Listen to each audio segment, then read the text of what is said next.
জয় বালাজি গ্রুপের যে ম্যারাথনটা, কলকাতা ম্যারাথন যেটা অর্গানাইজ করা হচ্ছে, খুবই ভালো লাগছে এখানে উপস্থিত থেকে, এবং জানতে পেরে আরও ভালো লাগছে যে যখন শুরু করেছিলেন 10 বছর এবার হয়েছে, 99 জন পার্টিসিপেন্ট থেকে আজকে প্রায় 10,000 পার্টিসিপেন্ট হচ্ছে।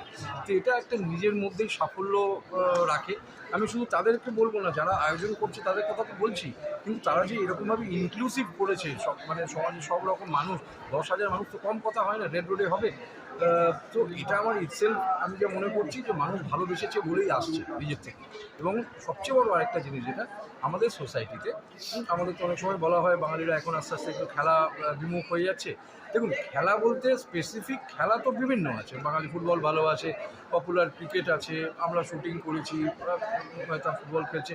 তো আমাদের এটা তো স্পেসিফিক খেলা হয়ে গেছে, কিন্তু অ্যাকচুয়ালি বেসিকটা শুরু হয় কিন্তু জাস্ট একটা দৌড় থেকে, ফিটনেসের জন্য শুরু।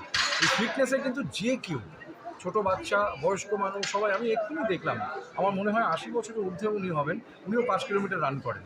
তো এগুলোই কিন্তু ইন্সপিরেশন। হ্যাঁ, সমাজে কিন্তু কেউ যদি একটা ইয়াং ছেলেও দেখে যে 80 বছরের একজন বৃদ্ধ 5 কিলোমিটার দৌড়াচ্ছে, তা আমি কেন দৌড়াবো? বাবা মা কিন্তু মানে ওই সময় মোবাইলটাকে রেখে তাদেরকে কিন্তু পাঠিয়ে দেবে রাস্তায় দৌড়াতে। তো এইভাবেই কিন্তু ধীরে ধীরে সমাজের মধ্যে খেলাধুলো বা ফিটনেসের প্রচলনটা স্টার্ট হবে। আমার মনে হয় যে এই ধরনের কম্পিটিটিভনেস, সবাই জিতবে না, কিন্তু ধরুন দুজনকে হারিয়েও যদি আমি একটু এগিয়ে যেতে পারি না, সেটাতেও যদি একটা স্যাটিসফ্যাকশন আছে, সেটাতে এই কম্পিটিটিভনেসটা, এটা কিন্তু একটা খেলোয়াড়ের জীবন, মানে কী বলবো, একটা ভিত রোপণ করে। তো আমরা দেখতে পারি হয়তো বিভিন্ন খেলাতে তারাও হয়তো যেতে পারে যারা পার্টিসিপেট করবে এই ম্যারাথন। ইয়াং জেনারেশনকে কি বার্তা দেবেন আপনি?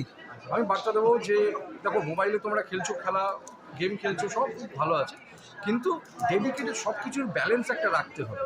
তুমি পড়াশোনা করছো, পড়াশোনা করো, খেলাধুলোর জন্য মাঠে যেতে হবে তোমাকে, মাঠ খুঁজে না পাও, কোথাও না কোথাও ছাদে যেতে হবে, কোথাও না কোথাও গিয়ে তোমাকে ফিজিক্যাল অ্যাক্টিভিটির মধ্যে থাকতে হবে, কম্পিটিটিভনেসের মধ্যে থাকতে হবে।